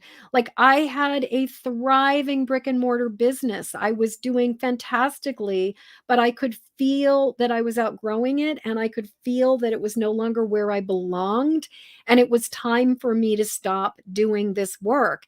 And Lyme disease was the wake up call that really allowed me to say, I know I'm here to do something different. And I had a couple weeks where I was just so flat on my butt because I basically got it. I got, because ticks often carry mycoplasma pneumonia as well. So I Mhm. basically my the manifestation of my Lyme came through as Lyme induced pneumonia, and like bad mycoplasma, and just really, I mean, I wasn't hospitalized, but like I was so exhausted that I thought watching Beyond the Valley of the Dolls movie on TV was actually interesting. And I haven't if seen you've it. ever watched it, it is one of the most boring, schlocky movies from the 1960s you'll ever find. Like, I was that out of it, that like that was my pacing and that was my speed. But within a couple, like I basically like slept through a couple weeks, but I did this thing where I would sleep for a couple days, and then I would rally, I'd get a little bit of energy, and I'd make myself go to work. And then I would just like, all I could do was just show up, go to work, and then drag my ass home because I was so tired and I was so exhausted. Mhm. But we live in a society that's just kind of like, hey, you got to keep on, bringing home the bacon. You got to keep on doing these things. But Yeah. eventually, it just became like my body, my soul was like, you're made for something better than this. You don't have to keep on ignoring and denying what your body is asking for. And so I have definitely seen that illness and even accidents are so frequently our soul, body and soul's attempts at setting boundaries when we are unwilling to set them for ourselves. Yes. Yeah. I was just about to say that's one of the biggest things that any accident or lightning strike or any of those things, but especially Lyme disease has taught me is to love myself more Yes. Yeah. because in all of those moments I'm like, why are you going back to this job that is killing you? You know, Mhm. when I went back, I was working in a casino as a dealer, but I worked the grave shift, which is horrible for someone with a with an immune suppressant disease, you know, and Yeah. an empath because Yeah. that's a terrible Oh, environment to. So I was literally, and I'm like, why do you keep doing these things? You know mm, better. You've right. survived it how many times? You keep going back, and I'm like, that's probably what our angels, guides, you know, whatever you believe in it's like us looking at our own children or our pets or anything. We're like, we try to show them tough love because by coddling and doing and always handing like here's the universe. Okay, I always heal you. I save you from all these stupid things. You put yourself in that position. You made that choice. And yet we keep doing it. And they're Yeah. like, how many times am I going to have to strike this girl with lightning to get her to, you know, and so when I think about with my kids or animals or anything, and I'm like, just stop. You know, it's so obvious to someone from the outside. Um, and but it's really that process of loving myself more, and once I did that, people are like, "Wow, Trish, what you do? Like, your skin looks great, your hair, your" I mean, I look younger now than I did back probably 15 years ago when I was in a Mhm. horribly abusive relationship, Mhm. working at a job that was 12 hours a day that didn't appreciate me. You know what I mean? Like, all these things, and that's the difference because I love myself now. Yeah. Yeah. Well, and I also just like having mercy for ourselves and compassion for ourselves when we miss the mark, when we slip away, when we make those decisions, when we eat the cheese curls, when when we do something where we're like, I know I shouldn't do it, but I'm going to do it anyway. Like even that, like approaching ourselves with just profound love and mercy, and not giving ourselves like there's a reason we opt to do the things that are not wise, and Hmm. usually we're doing it because part of us is stressed, part of us is hurting, part of us just wants relief. And we were one of the things we're learning, I was teaching my students to tap on, is food cravings yesterday. And the thing about the way that EFT works with food cravings is that it really invites you to honor the desire and honor the part of you that wanted that thing, and lean into it, as opposed to leaning away from it and going into this idea of being a good girl and Right. deprivation. And I think that even when we make the decision to do something that is harmful to ourselves, there's always a part of us that is trying to find a solution. And maybe like there's a part of us that doesn't have the self-esteem to stand up for ourselves. Maybe there's a part of us that's just like, the path of least resistance is saying yes to these people right now. The path of least resistance is being a people pleaser right now. The path of least resistance is deciding to have that, like, that thing on my plate that I know is not good for me. And instead of just like constantly coming back with that sort of like self-flagellating, like, look at you, you did this thing, like, even that, like, it's like loving the abuser within ourselves instead of abusing the abuser within ourselves, like, all of the layers at which we can have mercy and compassion for the choices we make as human beings. And I think that, it's probably 4 or 5 years ago now, uh, when life coaches and health coaches and all of these things started becoming, well, not only necessary, but a really big deal. I think unintentionally, to some extent, many coaches are doing such a great disservice to people. I mean, not intentionally, by creating this, like you said, this frame of mind, this perception that you have to be positive 100% of the time. Mm, You have to be a good person 100% of the time. We're human. we We are are human. We human. are You human. know, I still get get upset and react once in a while in traffic. Right. I still, no matter how much I work on it, and I know better, I still eat cupcakes and I still do these. I know that it's going to make my muscles and bones and joints and everything else in my soul hurt. I know it, and I still want that cupcake. I still do Yeah. it anyways. And some days you just have to do that.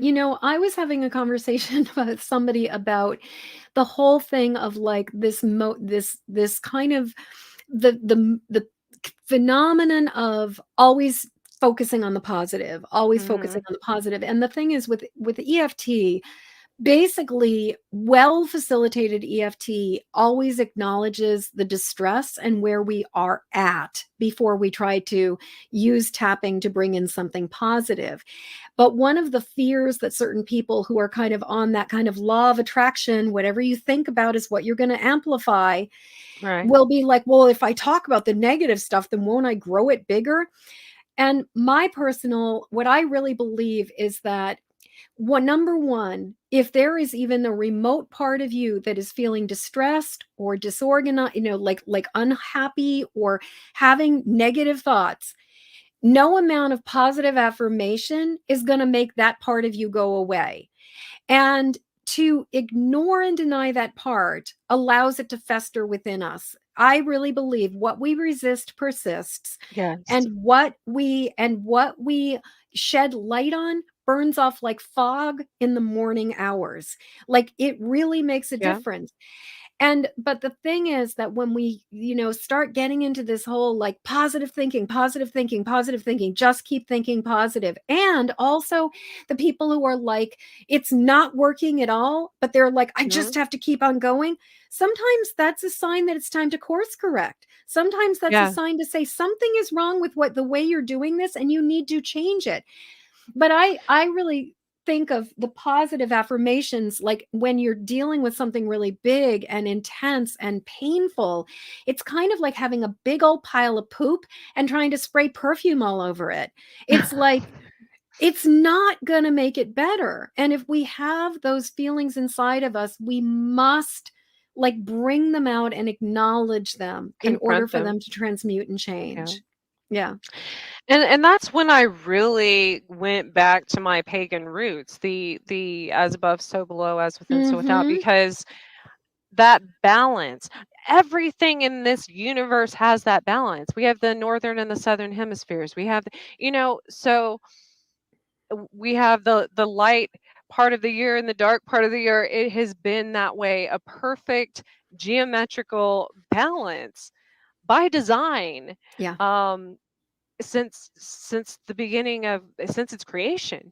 Right. So, but we have to honor that. We have to accept that. We Right. have to I love that's why I had gotten the Four Seasons tattoos, to remind me to embrace. I know that I notoriously I had a heart attack on the same day 2 Septembers in a row, you know. Wow. And so I know now that I need to be more gentle with myself in the fall. I need to be and so these things have happened that it's your biorhythm and the earth and animals and all of the elements and everything in this massive beautiful creation of our existence is built that way. And Yes. so Yes. for for people in this narcissistic world that we live in to say there's only one diet that works. There's only one way to heal yourself. There's only one way to be a good person or be happy or be positive or what. No, Mm-mm. no. Mm-mm. And I think that's where it, it's like we're going to take it's like common core math. I mean, we tried to take shortcuts, which is just going to prolong our suffering in other areas because of misinformation. But Right. but that's Right. again, we have to accept that because that's equally growth. Well, and That's you're speaking about seasons, and we are living in such a bizarre time because of electricity, because of central heating, because of the fact that we can, buy food from South America or Australia. We hmm have this artificial sense of summer and like all the time. And yes. as a society, we are like even the whole sort of entrepreneurial exponential growth idea that every like the goal should be that you're like growing your business and making more money every single year, like this idea of just grow, grow, grow, grow, grow. What else? Just like what the only other thing that grows and grows and grows and grows unchecked is cancer. And Yeah.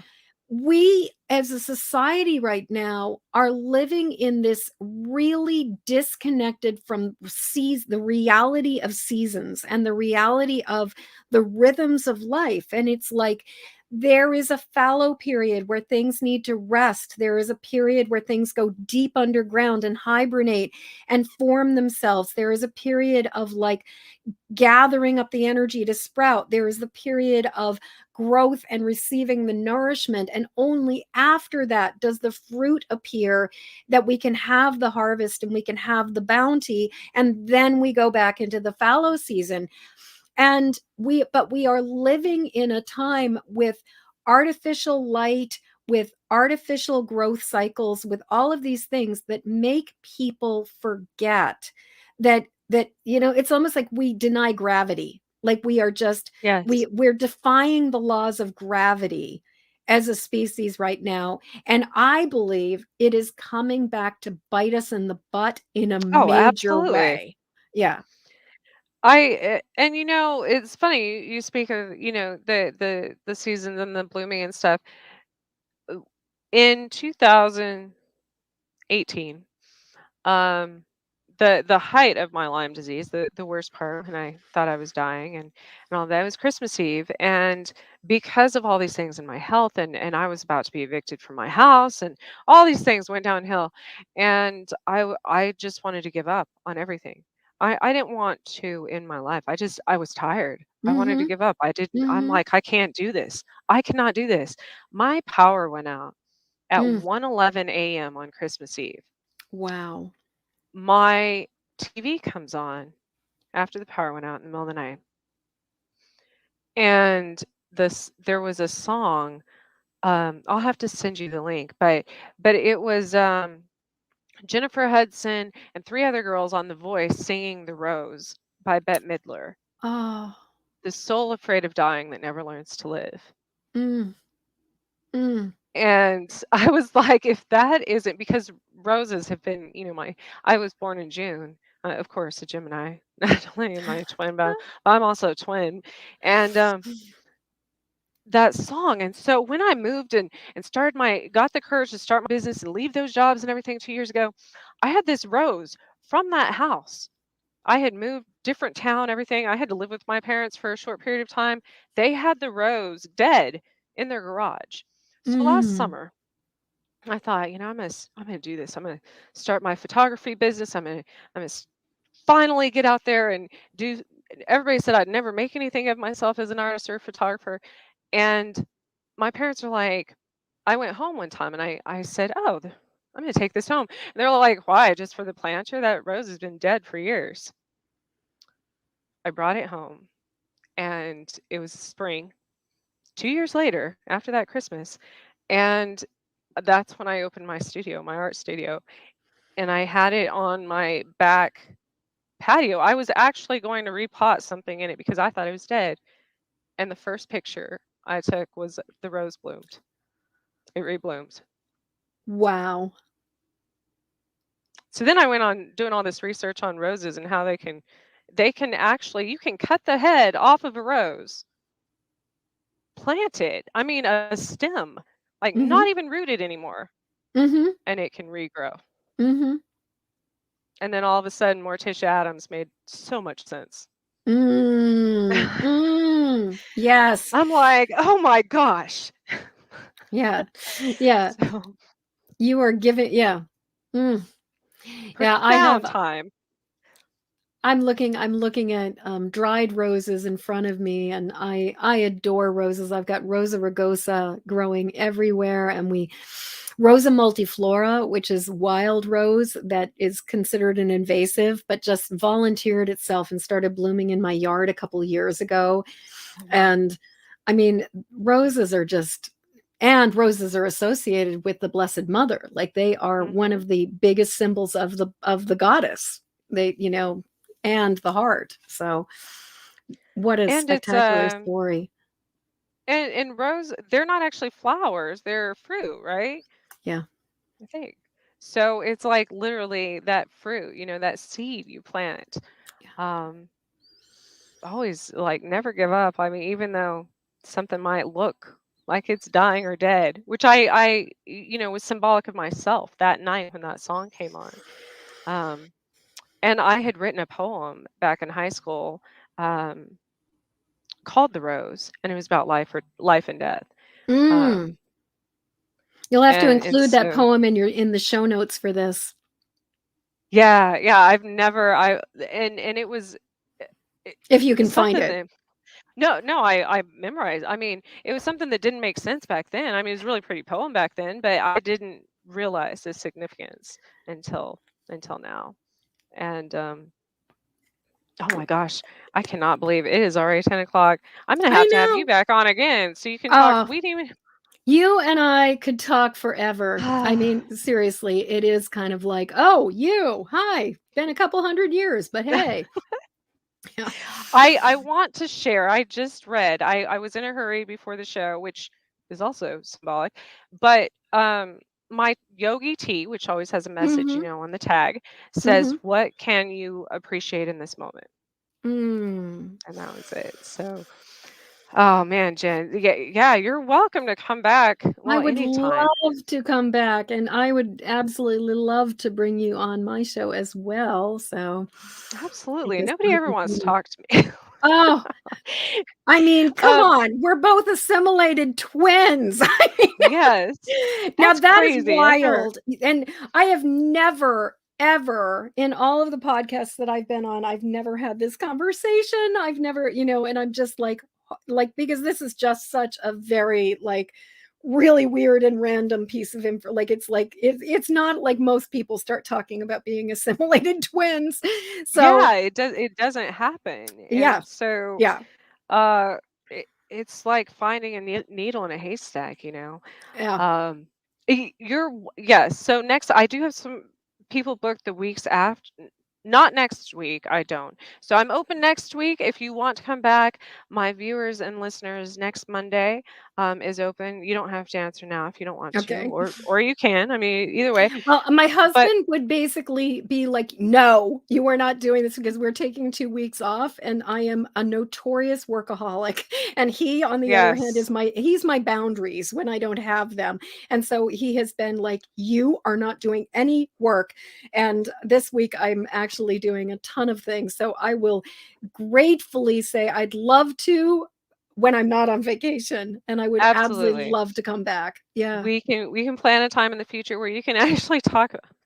I apologize. We can Where talk you can about talk being highly about sensitive, empathic, and all those fun things. Yeah. yes. Yeah. It's such an odd. I don't meet a lot. I mean a lot of mediums and psychics and such, but it is different. As It you is said, it's different. very different for It is empaths. very different. And many of us can learn to cultivate the abilities so that we can use them as a psychic, we can use them as a medium, but Yes, we have to deal but, you gotta deal with the poop. Like, you gotta deal with and you gotta learn yes. how to navigate that sensitivity before you can really use your gifts effectively.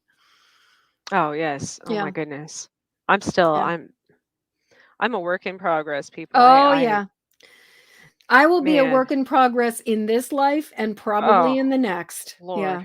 Yeah. Yes. Yeah. Next time we talk, remind me to tell you about where I grew up. I grew up in the mountains of southwestern Mexico, but I learned about a tribe that resonated with me, but that's been discovered to be they were around like 30,000 years uh, Mm. ago. So it's an interesting story. Um, yeah, it's been an absolute pleasure, Jen. Where can people find you? So people can find me in a couple different places. Really, really simple. Come on over to empathicmastery.com. And also, if you want to get a copy of my empathic safety guide, go over to empathicsensitivity.com. And that's also going to Yes, bring you, my, yes. my And ink that's was out, so it's not Oh, actually pink, cool. but Oh, very cool. And the thing that's really cool about that too is that that will also give you access to my free Facebook group where I teach master classes every single month. I do Tap Along Tuesday once a month and Tarot Tuesday once a month. And when we have things like Lionsgate or, when we had the 22222, we do alignment and calibration ceremonies. And it's a place where you just get to come and be with other people who really get it. And to get a copy of my book, just jump on over to empathicmasterybook.com. At this point in time, this big bad boy, which is 380 pages, you can get it in ebook, like Kindle copy. You can get it as an audio book. You can get it as a hardcover, like nice and hard, or you can also get it as a paperback at empathicmasterybook.com. And for the people who are interested in learning about EFT, you can jump on over to eftinstruction.com. But if this is all really overwhelming, I'm sure that Trish is putting it into the show notes right now. But just jump on over to empathicmastery.com and it will lead you to all the rest. yes, I will have those links on my Facebook page, on the YouTube page. Um, and I know it's overwhelming Yeah. Yeah. overwhelming for people, but It is, um, it is. Well, and something I heard the other day, it used to be that we could retain 7 pieces of information at any given point in time. But with sort of the onset of all the trauma with this pandemic, we now as human beings can hold about 4 pieces of information at a given point in time. So we really need to keep it simpler.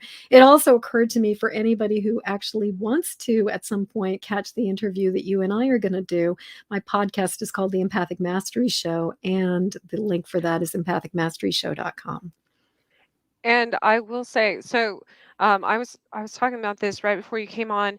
I absolutely love, and this is saying a lot because I don't. I know it's bad, but I'll be the first to admit I don't always read a lot of emails like newsletters and stuff, but Mhm. I absolutely love yours. They are Oh, filled with so much useful information.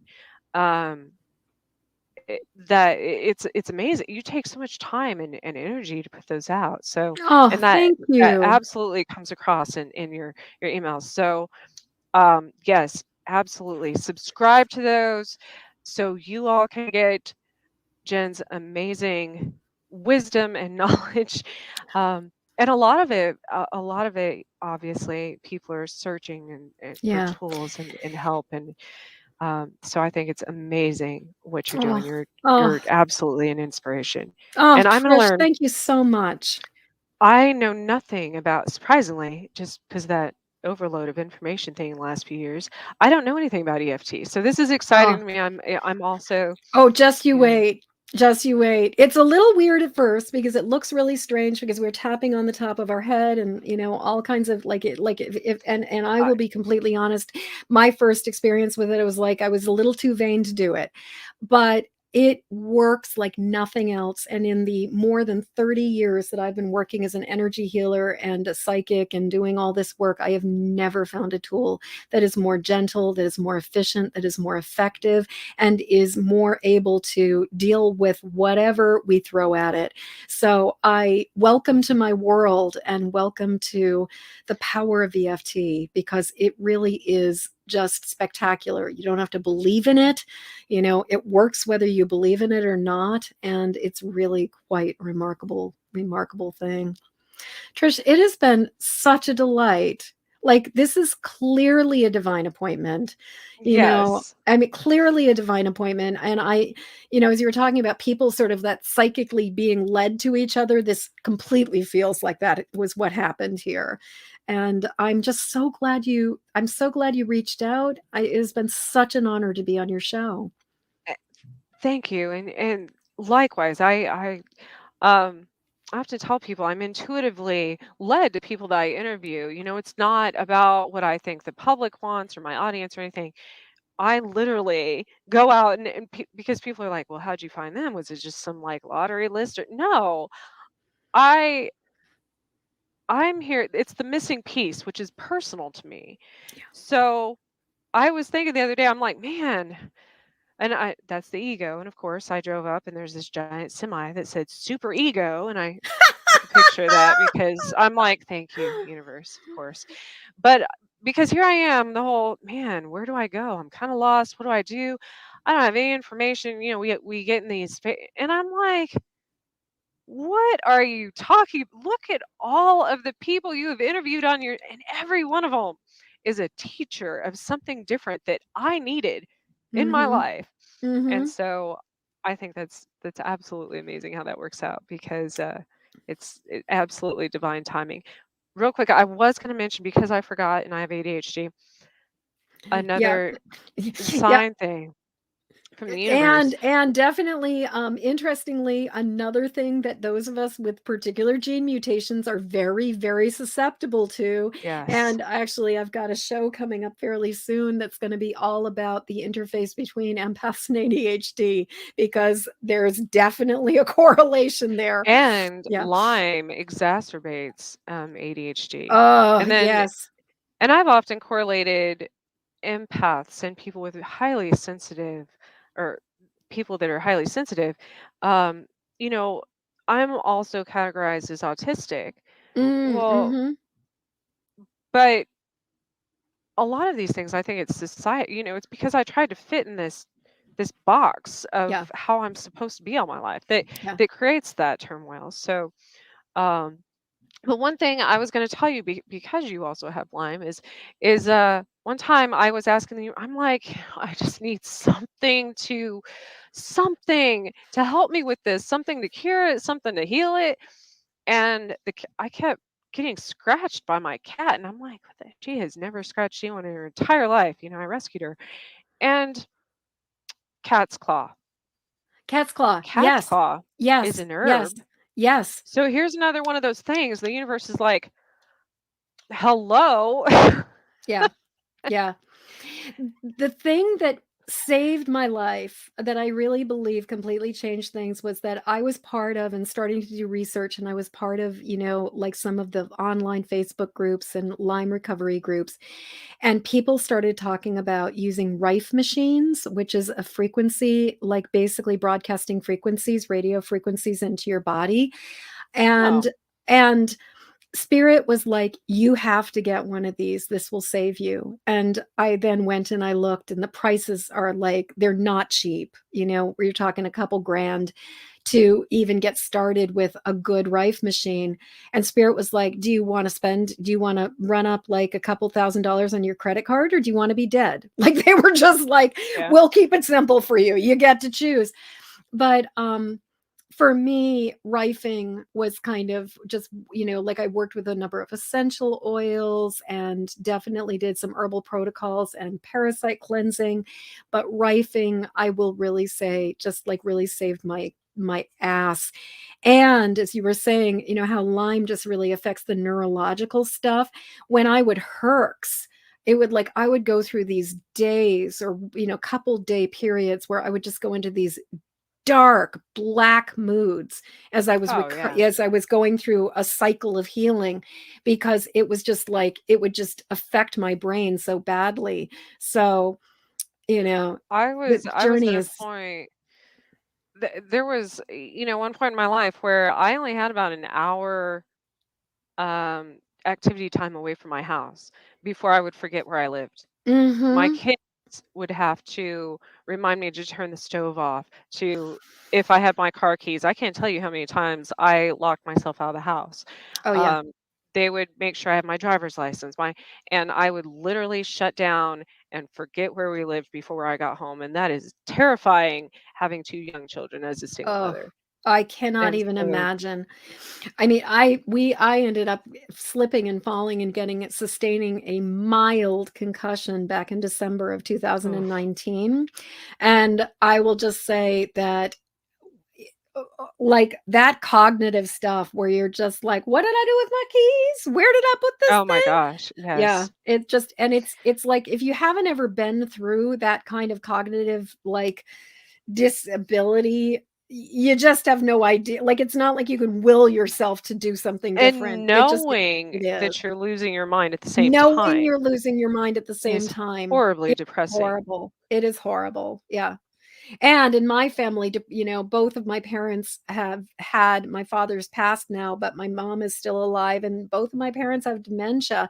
Thankfully, Mhm. I actually do not have, even though they both had the gene mutation for dementia, I managed to dodge that bullet. So my fingers are crossed that I will be able to escape it, because it's not fun. I well, I healed all of the white lesions on well, most of the white lesions on my brain by changing my diet and Hmm. by incorporating color. I started doing art again. For the first time in 20 years, I started painting again.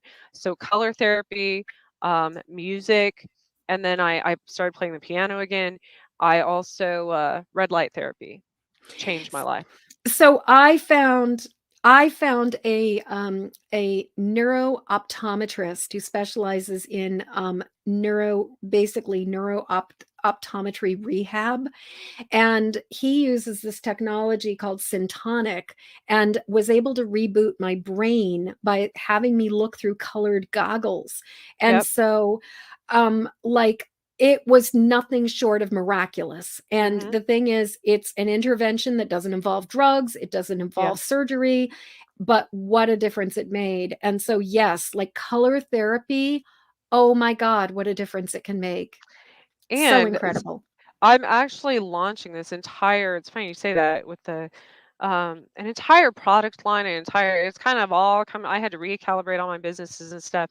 I'm gonna be on the Outer Realm on United Public Radio Network with Michelle and Amelia, who I've been booked for this for months and it was giving me anxiety and I'm like, I need to find the right time and when I'm gonna do this and have it all come together. And I think you just gave me the confidence, I guess, um, to do that. So that will be Wednesday, actually. So the next time you come back, we can talk about because I'm gonna be aside from this whole product thing that I'm doing. Um, I'm going to be telling a story that actually most people didn't know. I've never told anybody the whole thing, and I've never been able to tell anyone because spirits and such would erase it, lose it, whatever would happen. So that will be Wednesday night. I'm super excited about that. Oh, that sounds amazing. And it's equally terrifying, but it's, Yeah, baby yeah, steps. but it's time. They're like, "We will not withhold the Yes. information this time. You need to get it out into the world now. We'll let you say it." Uh, Yes. yeah. So scary still. Mhm, mhm. Jen, thank you so much. Oh, I Trish.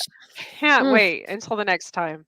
yeah. And thank you everyone for tuning in and Mm. listening to us. I hope you have gained as much wisdom and knowledge and information from Jen as I have, if not more.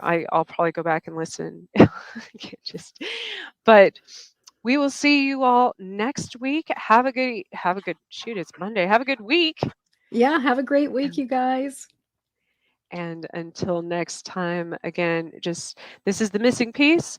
New Orleans 105.3 FM and United Public Radio Network. Have a good evening, everyone. Thank you.